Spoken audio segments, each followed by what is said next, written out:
Hello everyone, welcome to another week. This week I'm just going to cover a little bit about rigs and how the week's been for me. We start off with just saying how it's been for me. So as you all know, most those of you that follow me will know I went out fishing last Sunday, had done a sneaky little 24 hour. Had the little tench, which didn't really count for much. But like a fool, what I did forget to do on that trip was take my medication with me. This obviously affected me on Sunday, where I had a terrible headache Sunday, and Monday, Tuesday, where I didn't exactly feel great. Head wasn't right, struggling to concentrate and such forth. It just wasn't a good couple of days. I was very low in mood, very down. It's obviously where the medication not been in my system properly. Obviously got back on the meds as soon as I come back from fishing. Started feeling better Wednesday, Thursday. Okay. Thursday I went out fishing again, tried to go out fishing again. I just started filming it, but I wasn't out for very long because I had a phone call off the missus who wasn't very well. So I had to pack up and head home. Which obviously for the kids and that. So a few brownie points there for me. So hopefully going to try and get out at some point this week coming up. Work permitting, obviously, because my shift work it does switch and change. What I can do and where I have to fit it in round. And I always feel a bit guilty if I have one day off and I disappear fishing. It's not always the best thing to be doing. So hopefully get out at some point this week. We'll be videoing that, so you've got a little bit of a catch up how things going. Hopefully we'll finally see me land a carp, try and video that if that's possible, if I do actually land one, and we'll take it from there. Hopefully the mood will carry on a little bit of an upward trajectory like it is at the moment. Been having a little negative thoughts, but nothing too drastic, so it's been not too bad, even though I've been off the meds. Definitely needs these meds to keep me on even keel. So what I'm going to look at really in a minute is a little bit about the different types of rigs. It's quite a complex world, the rig world. Everyone has an opinion. Everyone says do this, do that, do this, do that. Everyone's different. What works for you won't work for someone else again. I know I've said this before with mental health, it's the same with rig fishing. What works for you won't work for everyone. So you've got to find something that is suitable for you, works for you. I personally, I like to make my own rigs. This has got something to do with price. Obviously where I've bought some job lots, I've got some big bundles of fishing gear, some hooks, some lines, and all stuff like that, which is come in handy. But to me, I find it quite relaxing making hooks, apart from when I stick my finger with one, then it hurts like hell. But I find it quite relaxing just sitting there in the evening making some rigs up. To be truthful, I've made so many rigs, I've took so many apart because I wasn't happy with them. I was trying different things and trying different ways to do it, and it didn't. But if you're not very good at this, there are companies out there you can buy, obviously, from your local tackle shops, your bait shops, like Amsterdam Market here, Colchester Bait and Tackle, which is down the road. You've got companies on Facebook, like you've got Hair Rigs Are Us. Contact them on Facebook or I think it's Twitter, and they can sort you out a deal with a sort of rig that you want to use. You got this one up here, which is not a great picture, I'm afraid. Is Camo Steve's Carp Rigs. He's also on Facebook. Hit him up. You might be able to get some good deals off him. You know, he'll do you a little bundle of a certain type. But you've got to find what works for you at the end of the day. I'll show you what I take too many rigs. I take a lot less than I used to. I have to take, I don't know, 8 or 9 different types of rigs. But now I've limited that down. When you think of the amount of rigs out there, let's have a little look at this. Some of the rigs you've got. I'll go to the side a little bit. So you've got your Ronnie rig, which is up here. It's one of my favourite rigs. I always have a Ronnie rig in my bag. Very handy rig. Obviously present a little pop up or waffle on the back. Just lifts it off the floor. You've got a bit of weed on the floor, very good rig. You've got your snowman rig. These can be done on a pop-up or a bottom bait. usually done on an extended hair rig. So you've got your big boilie at the bottom and either a waft or a small boilie at the top. That gives it the same look, simple as that, that's up there. You've got your basic hair rig, which usually is either one boilie, two boilies, depending how you want it. Everyone sets this differently. This is obviously a bottom bait sort of presentation on the bottom. Then you have your zig rig. So if you, something I'm struggling to get on with zig rigs, I will keep practicing and hope to get better at them. But obviously if your fish ain't always sitting on the bottom, we know that carp feed on the bottom, but they also wander around, they pick a substance out of the water. So a zig rig, you can adjust that. Adjust that as you get adjustable zig rig sets, or you can go straight off a ledger with a fixed line up to a certain height, either have a float or waft on it, and then adjust it so you're at different levels so you can see where the fish is coming in, hopefully. Your inline set up, that's usually done. You could do that with a basic different types of rigs. So you have your lead set in your line, swivel on the end. I'll show you something like that because I use that a lot with my PVAs are inline. As I say, PVA bags as well are inline, so you can use PVA bags. You have your simple pop-up rig, it's just same as a basic hair rig, and just sits up. You control a float rig. That's more prevalent maybe in summer months when you're going to be surface fishing. You'll be using something like you controller floats. You've got your, I can't remember what they're called now. Can't remember what they're called, but you've got your bombs, your bomb floats and all that sort of thing. When you sit on top with your bit of bread. You've got a German rig, which I've got some. I'll show you them in a minute. That's good as well for just basically sitting as a. They sit on the bottom, but they just sit up. You can have them sitting up just a little bit, so it's big.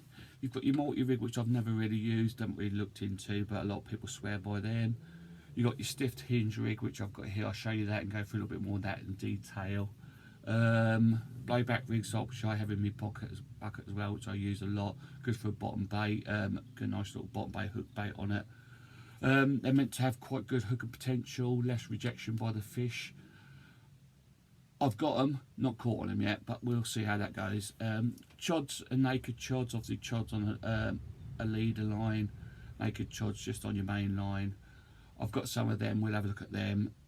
Very good for wheelie situations, a lot of silt on the bottom, stuff like that. That sort of circumstances. You also have other ones, like you've got your IDQ rig, your D rig, your slip D rig, sorry, you've got other ones. There's so many out there, so many different types of rigs. You've got to sort of think what's going to suit your sort of fishing. Try a couple, don't work, try to cook more. But stick with the ones you've got. Even if you don't catch for a while, stick with the rigs. If you overcomplicate and you're chopping and changing like I am at the moment, I've got to stop doing, you're not going to catch anything. It's not going to get any better. You're just going to be better fighting losing battles. So just try and stay with something. Be a better fisherman than what I am. It's not hard, but be better than I am. So what we do, we'll have a little look at some of these rigs now. I'll show you basically what I've got in my zig aligners to start with. So, in my zigs, so we have our zig aligners there. You can see them nice and easy with some foam on. These I've measured to about 6 foot. They've got a size 6 quarter hook on it. Is it called a Camaro? I can't say it, Camaro, someone will say it. They're on them. I've got 2 sets of them. Obviously, I bought some extra black liners, so I've got more with different colour liners and black foams, yellow foams. From what I understand, as I say, I've used them a couple of times, but can't really struggling to get on with them at the moment. I will keep persevering with them. A lot of people who use these will swear by blacker liners with black foams on. These seem to, for some reason, fish seem to love them. So that's a popular one. Obviously, if you're doing that, you can either do that off a zig, adjustable zig floats, or you could do that off with a lead on the bottom. So usually, if you're doing that sort of thing with a lead off the bottom, you'll want some of these little PVA nuggets just to hold it onto the float. Good for other reasons, but always handy to have a box of them. We all get loads of them with packaging sometimes. Just make sure they are the PVA dissolvable ones, not the ones that don't dissolve. can buy bags of them quite cheaply as well. Next we'll have a look at some chods. So I've got a numerous amount of chods in there, look, all set. If you set a naked chod, you set it on your main line, you can have your stopper bead up this end, your stopper bead down that end, use your buffer bead, so you can have your chod running back and forth, different lengths, standard lengths that you can have longer chods depending what's on the bottom. You adjust these to suit, and then you have your weight on the end, so that chod will then run along that line. So you've got the adjustment, so the fish can pick it up, run with it, then have a little bit of run, hooked thing. You can have it on the cord of things like the cord of heli safe, so that it can drop the weight if it gets snagged, which is always handy to have, providing you can afford to keep losing the leads. Some of us, like myself, can't afford to keep doing that. Used chods a couple of times, not really delved into it that deep yet, but I will be experimenting more because I'm going to return to a couple of lakes where it's a little bit more weedy and silty on the bottom. It's where chods come into their own. So we'll have a look at them at that time. Other rigs I have with me. Oh, let's cover the PVA bag rig. So we've got the PVA bag rig. Now these, you can look, I've just put on a short leader. This is the lead core free leader I've done on here, which then will run through to a swivel, which is there. Now that is pushed into an inline lead with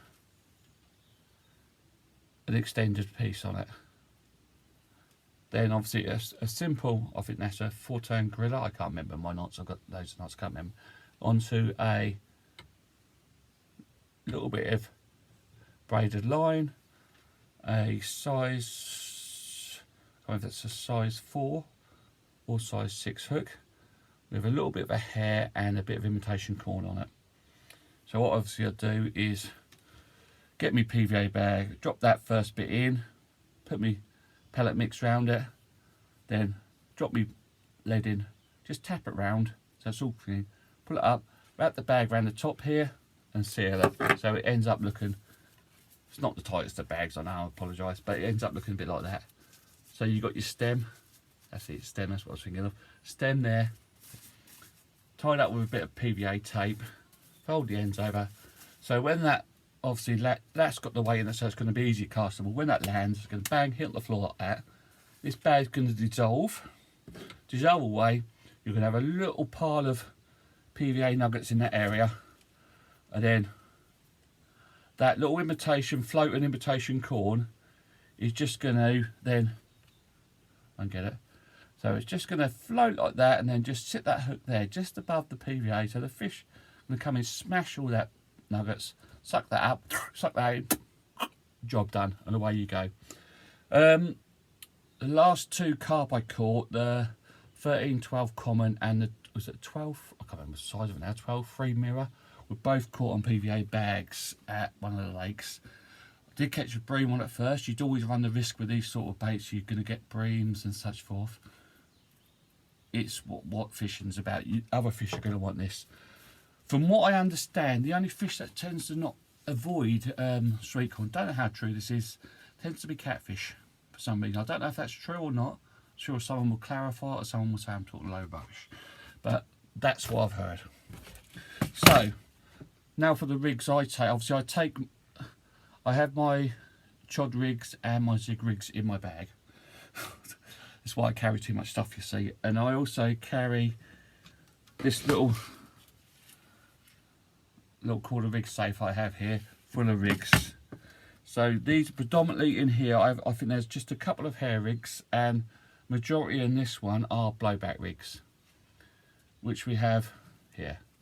So we've got a bit of braided main line attached there. That's done in a knotless knot through to a little hair rig. The hair rig has got a little bow in it, which is tied to a little O-ring, which is on the hook. Sorry, can you see it there? Little O-ring on the hook. So obviously the idea of this is when the fish picks this up, if he tries to expel it, that's meant to hook better. So that's what I've been told. That's what all the videos say. Never caught on it yet, but it's had good feedback. So this is one of the rigs I will be using going forward. So I've made myself, I've got a dozen of them sitting there, different lengths, all pretty much of size 4 and 6 hooks, and also a couple of hair rigs in that one. So that's one of my tubs of hooks. One of my other tubs of hooks which I take is obviously the long rig box. So this I have in here what is known as the German rig. Made these the other day, watched a couple of videos and quite like the way they've done, so I've made some. Not actually fished for them yet, so we'll see how we get on next fishing session. So again, we've got a bit of braided main line there, loop on this end, anti-tangle sleeve there. Then we've got what is a little lead, what's it called, a slight little weight there, just to set that up. So, and then we've got a bit of sleeve, knotless knot on there, a hook stop, and a little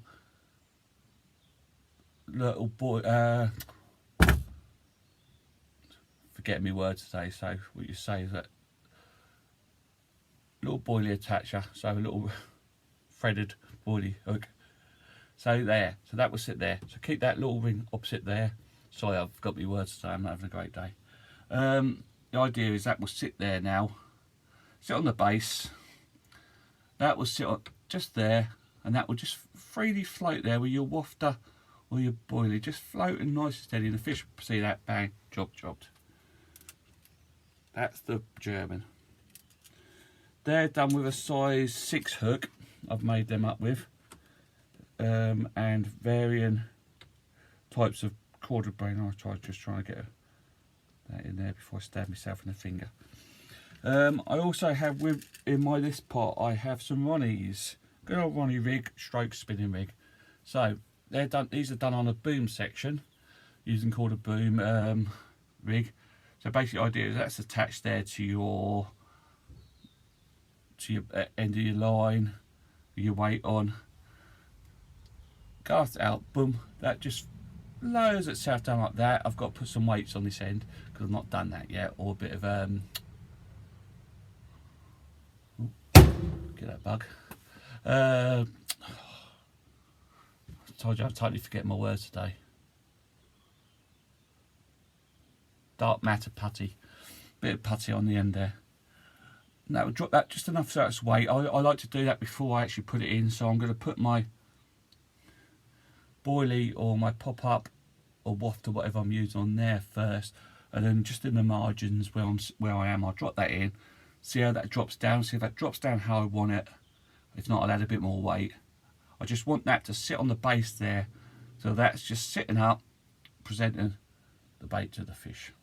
Good if there's a little bit of silt on the bottom. Obviously dark weed, deep weed, not so good, because that just basically will get snagged up and get hooked up in the weed. So not the best sort of line for that area. I have a couple of extra booms in there which I keep in here just in case I want to build some on the fly. I also have a stiff hinge rig in here. I've got a few of these in here. These ones that I've made up, oh, I can't get that one out. These ones I've made up, I've not actually used yet. At some point I will be trying these. Pretty much, let's take that off because for some reason it stopped recording. There we go. So these are pretty much like the Ronnie rig, except you've got the longer length there, obviously a bit like a trod rig on that end. Idea again, drop down, that will hinge up. That hinge can go wherever it needs to for the fish. Give you a nice little presentation. Look, again, good if it's a little bit of silty bottom, some dead leaves on the bottom, just present above that. So they're the main rigs I use. That's a combination. Obviously there are different ones. Everyone will prefer different things, everyone will get on with different things. So again, find something that works for you and give it a go. Something else really to cover is the amount of time you leave your rigs and your hooks in there. There's no hard and fast rule to this. Everyone's different. Everyone will say different things. Some people, it's what you feel comfortable with. If you speak to most experienced and good fishermen, they will say, put it in the morning, bait round it, wait. Just wait all day. Leave it there. Let it do its job. I struggle with this. I constantly worry about whether it's presenting right, whether it's sitting right on the base. And of course, like the fall, I then reel in, go through the same, and then half an hour to an hour later, I'm then thinking the same thing. Mine doesn't rest, so you can't see it. Need to get in the habit, myself and probably others out there will need to get in the habit of just putting it out there, putting that, leaving where it is. Sorry, moving on the outside of the shed, don't know what that is. Leaving it where it is, putting loads of bait around that area. This time of year, you don't need a lot of bait. Fire a few round there, leave it there, let it settle, and then just leave it. Sit back, watch a film, listen to a bit of music, read a book, whatever you need to do. Just to try that. Take you away from that a little bit. Cook something to eat, whatever you need to do. Try and leave it in for as long as you can. Now, I've got to try and do this. It will improve your fishing, improve your chances. Something we've all got to learn to do. So that's it. That's about all I've really got to say about that. So with rigs, as I say, just try and minimise the amount you take, minimise your use. So I know at the moment you probably say I've got 7 different types of rig, 8 different types of rig. Of them, I'm using 4 constantly. Revolve and ran them 4. I have the PVA bag for when nothing else is working, and I thought or in a situation where I can use 3 rods, I will put 1 rod on a PVA bag and just put that at the side, just to see if I have any joy on that. I have the stiff hinge, and I've not used them yet, as I said. So I'm basically going to concentrate with my blowbacks, my Ronnies, and probably my Germans are going to be my 3 main go-tos. Depending on the situation, I will dip into the chods at some point this week and see how I get on when I go out. Any other little things I want to cover this week? I'll just have a little look at tackle. So, tackle. When is too much? When do you have too much? Is there too much thing? Can you take too much in carp fishing? I'm not sure you can take too much. Most of us like to carry a lot of stuff just in case. Let's face it, I don't think many carp fishermen don't go without a barrel load of the gear. You have your 3 rods, you have your reels, you have your spod rod if you're doing it, and your marking rod, you have your bag of tackle with all your different types of tackle in it, you have your D-hook, you have D-mat, you have your baits, your buckets of baits, you have your chair. If you're doing night fishing, you've got your bivvy, your sleeping bag, your chair, your bed bat, your chair bed. Loads of stuff. We're mad for it. All your cooking stuff, you're going to take all your cooking stuff with it. All your food, your beer, you're going to take your beer. We take so much stuff with us. I've tried slimming down. I can't do it. I can't handle not having that stuff with me. But I have become a bit bad. I've become a bit of a brand whore, especially this certain brand here. Just like the convenience of the stuff. I know I have to pay carp tax for it. We all pay carp tax. So obviously I'm using the rigs there, which we've got there. I've got my little tackle safe there with all my bits and bobs in, which I take. I've got my, where is it? I've got a selection of these bags. I've got all my cables, my boom sections, and all that I carry with me. Don't ask me why, I just do. I'm a bit mad. Got to take your collapsible bucket, Ridge Monkey collapsible bucket there with you. You've got your stock of spare bait just in case. I don't think we can ever change. I don't think none of us will ever change. I think that's what we are fishermen. Look, even that sad of what the carp called a care kit. How sad am I? You've got your scissors, suction scissors, your D-hookers. As I said, tackle. It's everyone's preference. Everyone has different tastes in things. If you're a little bit compulsive like me, you'll get into a brand, you'll get stuck on that brand, and you want everything in that brand, and you will pay carp tax. It doesn't have to be that way. You can do it on a budget. You can save money. You can go mid-range stuff. You can go low-range stuff. But you got to remember, quality varies. Quality varies from things. If you're paying tuppence halfpenny for something, you're going to get crap. If you're going on Wish and buying your stuff on Wish, places like that, what do you expect you're going to get? You're not going to get like a Harrison rod off Wish for 20 quid, are you? No, you're not. You're going to pay for what you get. But try and keep within your budgets, people. We're not all blessed with loads of money. Most of us do an honest day's living. There's a few of us out there don't and will rob people. and steal off people. That's not what fishing's about, is it? Fishing's about, we're a good bunch of blokes. We like to have a little chat. We like a little bit of solitude as well, but we'll always be a bit sociable. So just try and stay within your budget. Don't break the purse strings. Remember, you've got to do electric and gas in the house. You've got to feed the kids if you've got some.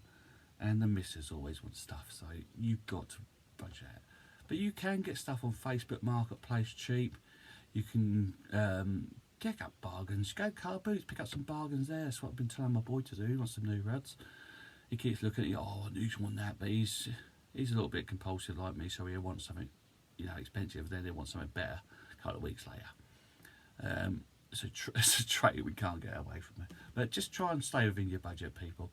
Tackle is what it is. As long as you can cover all your bases, make sure you take with you every time. You've got all your de-hooker stuff. You've got your mat. You've got your chair. You've got your creature comforts. You've got your, your bait and needles and all stuff like that. You've got your bait. It's what it's going to be.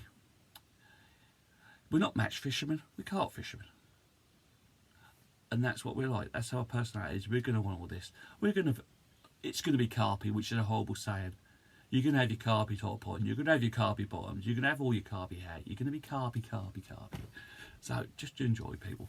As long as you're out there relaxing, you're being yourself, you've got your time to de-stress, relax, whatever you need to do. Don't worry about it. All right. So it's not a big one this week. So it's quite, it's not really covered a lot of subject. Just covered a little bit about rigs. But I just wanted to check up with you. So hopefully we'll do a video this week about being out in the water again. And say I've got to try and work out some way how I can film when I'm fishing. Because I can't afford expensive stuff, so I film off my iPad. But if I can somehow get a camera, which I don't know I can at the moment because money's a bit tight, then we might take it from there. But we'll keep it as it is, and I'll try and do a bit of filming there, and I'll do another video maybe in a week. I've got other things I want to look at in the future.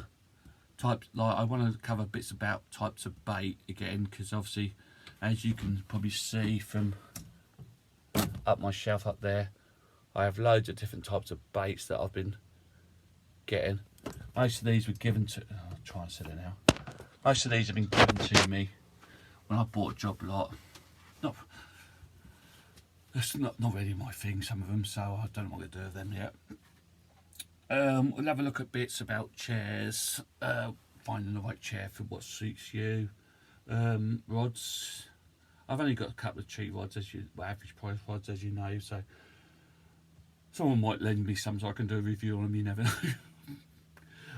But I'll do what I can with what I've got, simple as that. I'll leave it there for the time being, so you have a good week if you're out fishing. If you're not out fishing, stop buying stuff online, because stop looking online, that's the secret, isn't it? Stop looking, you won't buy it. But you know yourself, when you're not thinking about, as it says there, things I do in my spare time. I go fishing, I buy fishing rods or tackle, I research fishing, I talk about fishing, or when she's not about, I watch fishing programs. Alright, you'll catch you later. Take care everyone, bye.